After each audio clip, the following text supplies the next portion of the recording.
ఈరోజు మనం అకశేరుక వర్గాలైన నిడేరియా, ప్లాటిహెల్మింథస్, నెమటోడా వర్గాల యొక్క సాధారణ లక్షణాలు మరియు వర్గీకరణ గురించి తెలుసుకుందాం.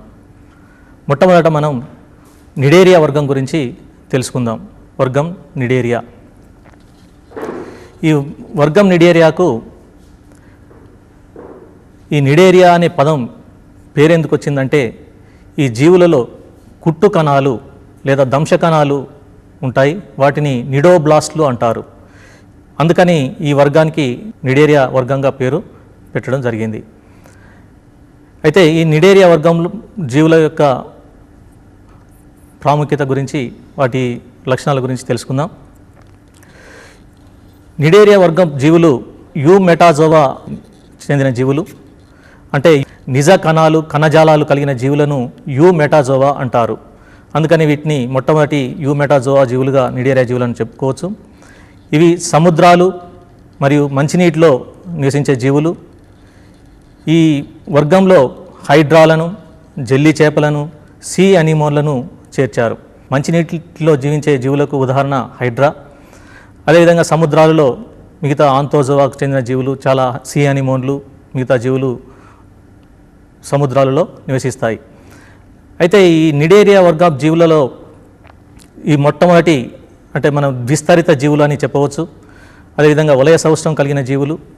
ఈ జీవుల యందు రెండు రూపాలు గోచరిస్తాయి. పాలిప్ రూపం, మెడ్యూసా రూపాలు. సాధారణంగా ఈ రెండు రూపాలు ఈ జీవులలో కనిపిస్తూ ఉంటాయి. అయితే ఈ జీవులలో వివిధ రకాల క్రియలను నిర్వర్తించడానికి ప్రత్యేకమైన జీవకాలు కూడా ఉంటాయి.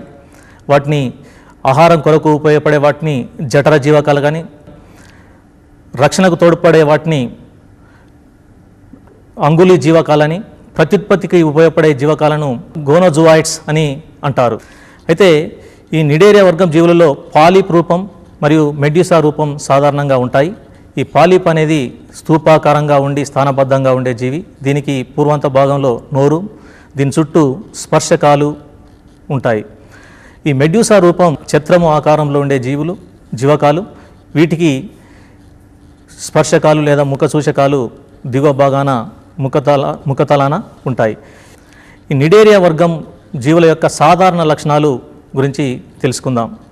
నిడేరియాలో ఈ జీవులను మనం మెటాజోవన్లు అని, కొన్ని ఏకాంత జీవులు, కొన్ని సహనివేశ జీవులు. ఇవి విస్తరిత జీవులు, అంటే పిండాభివృద్ధిలో రెండు స్తరాలు ఏర్పడతాయి కాబట్టి వీటిని విస్తరిత జీవులు అంటాము. వెలుపలి వైపు ఉండేదాన్ని బహిస్త్వచం లేదా ఎక్టోడర్మ్ అని, లోపలి వైపు ఉన్నదాన్ని అంతస్త్వచం లేదా ఎండోడర్మ్ అని అంటాము. ఈ రెండింటికి మధ్యలో మిసోగ్లియా లేదా మధ్య శ్లేష్మం అని అంటారు. సాధారణంగా ఇది కణరహితంగా ఉంటుంది, అందుకని వీటిని ద్విస్తరిత జీవులు అని అంటారు. ఈ జీవుల యందు వలయ సౌష్టం, ద్విపార్శ్వ వలయ సౌష్టం కూడా ఉంటుంది. వలయ సౌష్టం అంటే ఈ జీవులు కొన్ని హైడ్రా లాంటి జీవులలో ముఖతలం, ప్రతిముఖతలం అని రెండు తలాలు ఉంటాయి. ఈ ముఖతలం స్వేచ్ఛగా ఉంటుంది. ఈ ముఖతలం యందు నోరు ఉంటుంది. ఈ నోటికి, ముఖతలానికి, ప్రతిముఖ తలానికి మధ్య అక్షం గుండా జీవులను మనం విచ్ఛేదన చేసినట్లయితే రెండు అర్ధ భాగాలుగా వస్తాయి. కాబట్టి వీటిని వలయ సౌష్టం కలిగిన జీవులు అంటాం. ఉదాహరణకు హైడ్రా. ద్విపార్శ్వ వలయ సౌష్టం కలిగిన జీవులకు ఉదాహరణ సీ అనిమోన్. అంటే ఈ సీ అనిమోన్లలో కూడా ముఖతలం అని, ప్రతిముఖాంతం అని రెండు తలాలు ఉంటాయి. ఈ ముఖతలం యందు నోరు అండాకారంగా ఉంటుంది. ఈ నోటిలో ఒకటి పొడవు అక్షం మరియు పొట్టి అక్షం ఉంటుంది. ఈ పొడవు పొట్టి అక్షాలు లంబకోణంలో ఉంటాయి. ఈ పొడవు పొట్టి అక్షాల గుండా జీవిని సమాయతంగా, అంటే ముఖ ప్రతిముఖ తలాలుగా విచ్ఛేదనం చేసినట్లయితేనే యాంటీమియర్స్గా ఏర్పడతాయి. సీలెంటిరాన్ లేదా జఠర ప్రసరణ కుహరం ఉండడం ఈ జీవుల ప్రధాన లక్షణం. జీవులలో ఉండే శరీర కుహరాన్ని సీలెంటిరాన్ అంటారు లేదా జఠర ప్రసరణ కుహరం. ఈ సీలెంటిరాన్ అనే పేరు నుండే వీటికి సీలెంటిరేటా అనే వర్గం అనే పేరు కూడా ఉంది. ఇక్కడ ఖాళీ ప్రదేశం, నోరు ఈ యొక్క జఠర కుహరంలోకి తెరుచుకుంటుంది. ఈ నోటి చుట్టూ స్పర్శకాలు లేదా టెంటకిల్స్ ఉంటాయి. సీలెంట్రాన్లో కణబాహ్య జీర్ణక్రియ జరుగుతుంది. కణబాహ్య జీర్ణక్రియ అంటే ఈ తీసుకున్న నోటి ద్వారా వచ్చిన ఆహార పదార్థాలు జఠర కుహరంలోకి వచ్చి ఈ జఠర కుహరంలోనే జీర్ణక్రియ జరుగుతుంది, ఆహార పదార్థాలు జీర్ణమవుతాయి. దీన్ని కణం వెలుపల జీర్ణక్రియ జరుగుతుంది కాబట్టి కణబాహ్య జీర్ణక్రియ అంటారు. ఈ జీవులలో కణాంతస్థ జీర్ణక్రియ కూడా జరుగుతుంది. ఈ కణాంతస్థ జీర్ణక్రియ అంతఃత్వచ పోషక కండర కణాలలో జరుగుతుంది. ఈ విధంగా నిడేరియా వర్గపు జీవులలో కణబాహ్య జీర్ణక్రియ, కణాంతస్థ జీర్ణక్రియ, రెండు రకాల జీర్ణక్రియలు జరుగుతాయి. ఈ జీవుల ప్రధాన లక్షణం దంశ కణాలు కలిగి ఉండడం. ఈ దంశ కణాలనే కుట్టు కణాలు అని అంటారు. ఇవి బహిస్త్వచం నుంచి, కొన్ని జీవులలో అంతఃత్వచం నుంచి కూడా ఏర్పడతాయి. ఈ కుట్టు కణాలు వీటిని నిడోబ్లాస్ట్ అంటారు. ఈ ఆహారాన్ని పట్టుకోవడానికి లేదా శత్రుజీవుల నుండి రక్షణ పొందడానికి ఈ కుట్టు కణాలు తోడ్పడతాయి. ఈ జీవుల యందు ప్రసరణ, శ్వాస, విసర్జక నిర్మాణాలు లేవు. నాడీ కణాలు ఉంటాయి. నాడీ కణాలు, నాడీ వల ఉంటుంది. నాడీ కణాలు ధ్రువరహితంగా ఉంటాయి. కొన్ని జీవులలో అంటే మెడ్యూసా రూపాలలో సంతులన కోశాలు అనే నిర్మాణాలు జ్ఞానాంగాలుగా ఉంటాయి. అలైంగిక ప్రత్యుత్పత్తి. నిడేరియా వర్గ జీవులలో అలైంగిక ప్రత్యుత్పత్తి కోరకీ భవనం ద్వారా జరుగుతుంది. కోరకీ భవనం అంటే మొగ్గ తొడగడం. వెలుపలి తలాల నుండి ఒక మొగ్గ లాంటి నిర్మాణం ఏర్పడడం. ఈ మొగ్గ క్రమంగా పెరిగి ఈ జీవి నుండి, అతిథేయ జీవి నుండి విడిపోవడం జరుగుతుంది. లైంగిక ప్రత్యుత్పత్తి సింగమి. సింగమి అంటే బీజ కణాల కలయికను సింగమి అంటారు. పరోక్ష అభివృద్ధి జరుగుతుంది. పరోక్ష అభివృద్ధి అంటే సంయుక్త బీజం నుండి ప్రౌఢజీవులు ఏర్పడకుండా డింబక దశను కలిగి ఉన్నట్లయితే అలాంటి అభివృద్ధిని పరోక్ష అభివృద్ధి అంటారు. ఈ పరోక్ష అభివృద్ధిలో ప్లాన్యులా అనే శైలికామయ డింబకం ఉంటుంది. ఇది శైలికామయ డింబకం, శైలికలను కలిగి ఉంటుంది. ఇది నీటిలో స్వేచ్ఛగా ఈదుతూ ఉండే డింబకం. దీన్ని ప్లాన్యులా అంటాము. నిడేరియా జీవులలో జీవిత చరిత్రలో అలైంగిక పాలిపాయిడ్ రూపాలు, లైంగిక మెడ్యూసా రూపాలు ఉంటాయి.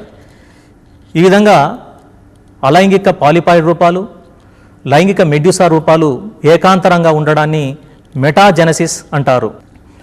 నిడేరియా వర్గాన్ని 3 విభాగాలుగా విభజించవచ్చు. విభాగం 1 హైడ్రోజోవా, ఉదాహరణ హైడ్రాలు. విభాగం 2 స్కైపోజోవా, ఉదాహరణ అరేలియా. 3వ విభాగం ఆంతోజోవా, అడమ్సియా జీవి ఉదాహరణ. విభాగం హైడ్రోజోవా. ఇవి ఏకాంత లేదా సహనివేశ జీవులు. అలైంగిక రూపం పాలిప్, లైంగిక రూపాలను మెడ్యూసైడ్స్ అంటారు. మధ్య శ్లేష్మ స్తరం కణరహితంగా ఉంటుంది. దంశ కణాలు బహిస్త్వచం నుంచి ఏర్పడతాయి. బీజ కణాలు కూడా బహిస్త్వచం నుంచే ఏర్పడతాయి. నిడేరియా వర్గపు జీవులలో బహురూపకత కలిగి ఉండడం. బహురూపకత అంటే ఒక జీవిలో వివిధ రకాల జీవకాలు ఉండడాన్ని బహురూపకత అంటాం. పాలిమార్పిజం. పాలి అంటే చాలా, మార్ప్ అంటే రూపాలు. అనేక రూపాలు కలిగిన జీవకాలు ఈ జీవులలో ఉంటాయి కాబట్టి దీన్ని బహురూపకత ఈ జీవుల యొక్క ప్రత్యేక లక్షణం. అంటే బహురూపకత మనం ఫైసేలియాలో చూడవచ్చు, అదేవిధంగా హేలిస్టెమ్మా అనే జీవిలో కూడా చూడవచ్చు. ఈ విభాగంలో కొన్ని ఎగ్జాంపుల్స్ను చూద్దాం. ఇక్కడ ఫైసేలియా, దీన్ని పోర్చుగీస్ మ్యాన్ ఆఫ్ వార్ అంటారు. ఇది సముద్రాల్లో ఉంటుంది. హేలిస్టెమ్మా, ఇది కూడా బహురూపకతను ప్రదర్శించే జీవి హేలిస్టెమ్మా. ఇంకా హైడ్రా, ఒబేలియా. విభాగం 2 స్కైపోజోవా, వీటిని జెల్లీ చేపలు అంటారు. ఈ జీవుల యందు మెడ్యూసైడ్ రూపాలు ఉంటాయి. పాలిప్ రూపం క్షీణించి ఉంటుంది. ఇది మెడ్యూసైడ్ రూపం. ఇక్కడ నోరు కింది భాగంలో ముఖతలంలో కింది భాగాన్ని ముఖతలం అంటాం. ఈ ముఖతలం వైపు నోరు ఉంటుంది. ఈ పరిముఖ తలం అంటాం. ఇది బోలుగా ఉండి చిత్రం ఆకారం లేదా గంట ఆకారంగా ఉంటుంది. జీవుల యొక్క పిండాభివృద్ధి దశలో స్కైఫీస్టోమా అనే నిర్మాణం ఏర్పడి అది కోరకీ భవనం చెందడం వల్ల మెడ్యూసా రూపాలను ఉత్పత్తి చేస్తాయి. మధ్య శ్లేష్మ స్తరం అమీబోసైట్లను కలిగి ఉంటుంది. జఠర ప్రసరణ కుహరం జీర్ణాశయం మరియు జఠర కోష్టాలు, రేడియల్ కుల్యలు, వర్తుల కుల్యలుగా ఉంటాయి. స్కైపోజోవా జీవులలో దంశ కణాలు బహిస్త్వచం నుంచి ఏర్పడతాయి మరియు అంతఃస్త్వచం నుంచి బీజ కణాలు ఏర్పడతాయి. వీటి జీవిత చరిత్రలో ప్లాన్యులా అనే డింబకం, శైలికామయ డింబకం ఉండడం ఈ జీవుల యొక్క లక్షణం. ప్లాన్యులా స్వేచ్ఛగా నీటిలో ఇదే డింబకాన్ని ప్లాన్యులా అంటారు. ఇదే కాకుండా ఇఫైరా అనే డింబకం కూడా పిండాభివృద్ధి దశలో ఉంటుంది. ఇది కూడా నీటిలో స్వేచ్ఛగా ఈదుతూ ఉండే డింబకం. స్కైపోజోవా జీవులకు ఉదాహరణ అరీలియా లేదా దీన్ని జెల్లీ చేప అంటాం. ఈ జీవి ఇది గంట లేదా ఛత్రము ఆకారంగా ఉంటుంది.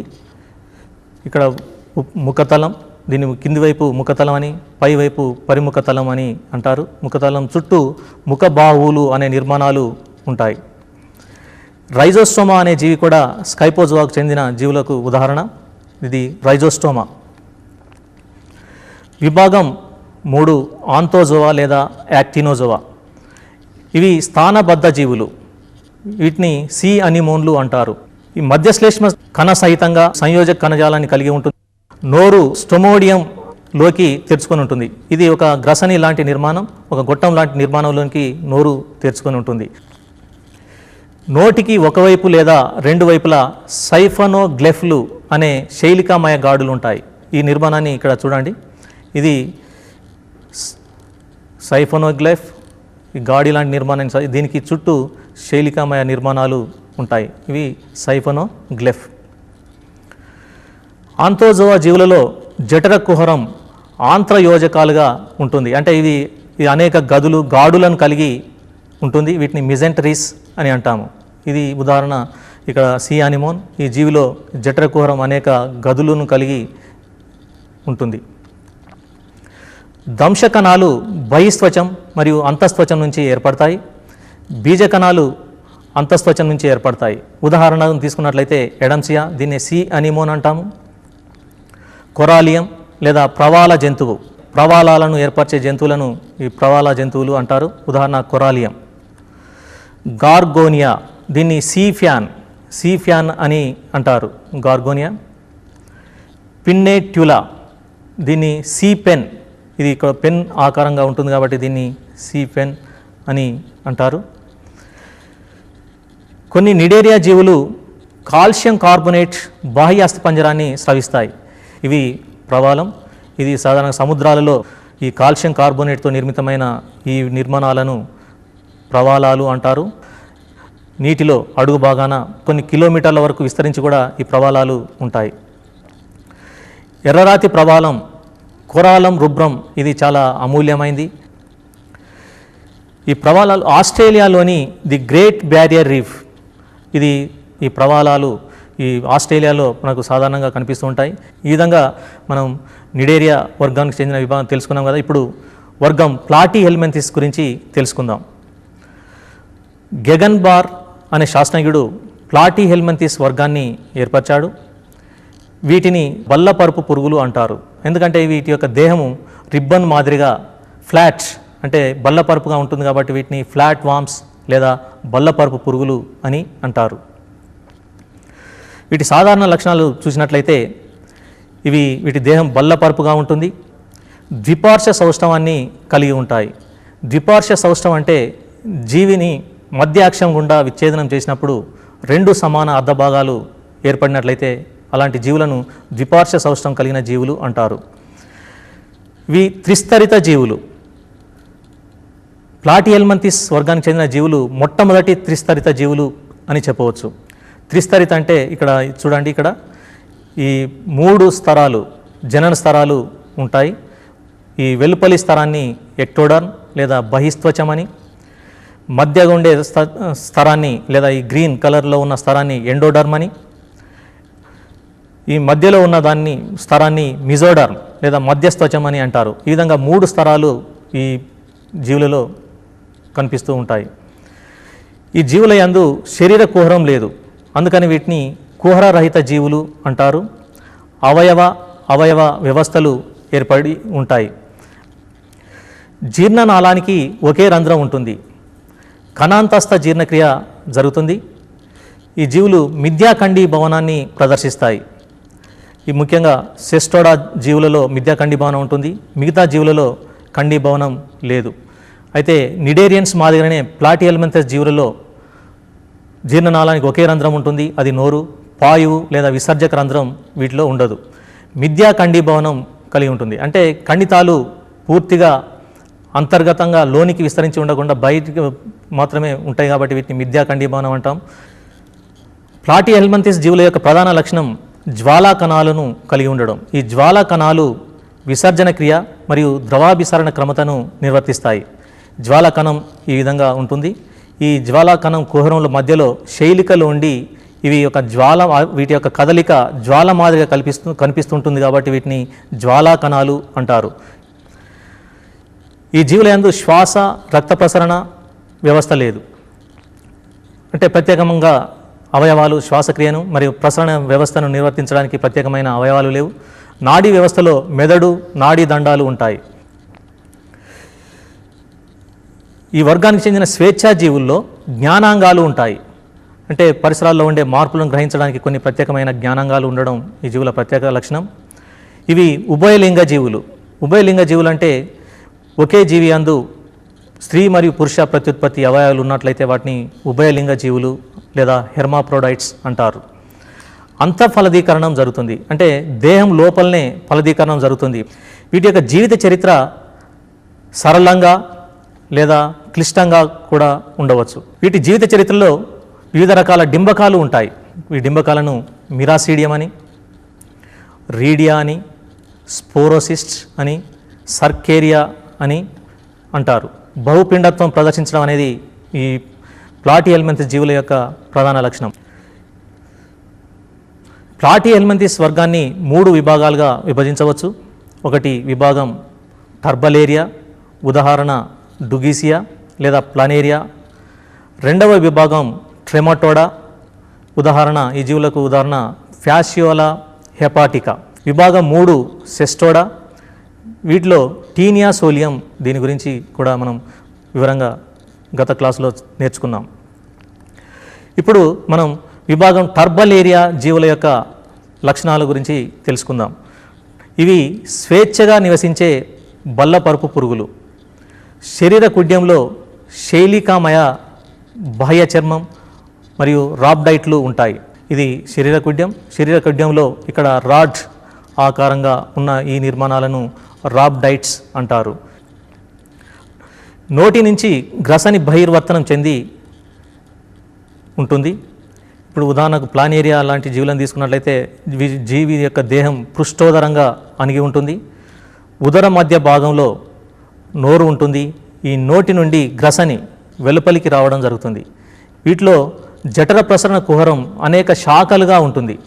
ఈ జీవుల యందు పాయువు లేదు, అంటే విసర్జక రంధ్రం లేదు. లైంగిక ప్రత్యుత్పత్తి జరుగుతుంది. ఈ టర్బలేరియా జీవుల పిండాభివృద్ధి దశలో స్వేచ్ఛగా ఈదే ముల్లర్ డింబకం ఉంటుంది. అలైంగిక ప్రత్యుత్పత్తి పునరుత్పత్తి ద్వారా జరుగుతుంది. పునరుత్పత్తి అంటే కోల్పోయిన భాగాలను తిరిగి ఏర్పరచుకోవడాన్ని పునరుత్పత్తి అంటాము. ఉదాహరణకు ప్లానేరియాని తీసుకొని మనం 3 భాగాలుగా విచ్ఛేదనం చేసినట్లయితే పూర్వాంత భాగం పరాంత భాగాన్ని ఏర్పరచుకోవడం, పరాంత భాగం పూర్వాంత భాగాన్ని ఏర్పరచుకోవడం, ఈ మధ్యలో ఉన్న భాగం పూర్వాంత భాగాన్ని మరియు పరాంత భాగాన్ని ఏర్పరచుకుంటుంది. కాబట్టి పునరుత్పత్తి శక్తి ఈ టర్బలేరియన్ జీవులలో చాలా అధికంగా ఉంటుంది. టర్బలేరియా జీవులకు ఉదాహరణ ప్లానేరియా లేదా డుగీసియా అంటాం. ఈ జీవి ప్లానేరియా. ఇది కన్వల్యూటా. ఈ జీవులలో శిర ప్రాధాన్యత తల లాంటి భాగం కూడా కనిపిస్తుంది, ఎందుకంటే స్వేచ్ఛా జీవులు కాబట్టి. విభాగం ట్రెమటోడా. ఈ ట్రెమటోడా జీవులను ఫ్లూకులు అంటారు. ఇవి పరాన్నజీవులు. వీటి దేహ కుడ్యాన్ని ఆవరించి టెగ్మెంట్ అనే పొర ఉంటుంది. ముఖ సూచకం మరియు ఉదర సూచకాలు ఉంటాయి. వీటిని ఎస్టాబ్యులం అంటారు. ఈ సూచకాల సహాయంతో అతిదేయి దేహంలో అంటిపెట్టుకోవడానికి లేదా ఆహారాన్ని గ్రహించడానికి తోడ్పడే నిర్మాణాలు ఉంటాయి కాబట్టి ఈ ఎస్టాబ్యులం లేదా సూచకాలు అంటారు. సాధారణంగా ఈ జీవులలో నోరు ముందు వైపుకు ఉంటుంది. ఈ జీవుల యందు ఆంత్రం 2 శాఖలుగా చీలి ఉంటుంది. ఈ శాఖలను ఆంత్రాంద నాళాలు అంటారు. ఈ జీవుల జీవిత చరిత్రలో అనేక రకాలైన డింబకాలు ఉంటాయి. ఇరాసిడియం, స్పోరోసిస్ట్, రీడియా, సర్కేరియా, మెటాసర్కేరియా డింబకాలను కలిగి ఉండడం ఈ జీవుల లక్షణం. ఉదాహరణ ఫ్యాషియోలా హెపాటికా, దీన్ని లివర్ ఫ్లూక్ అంటారు.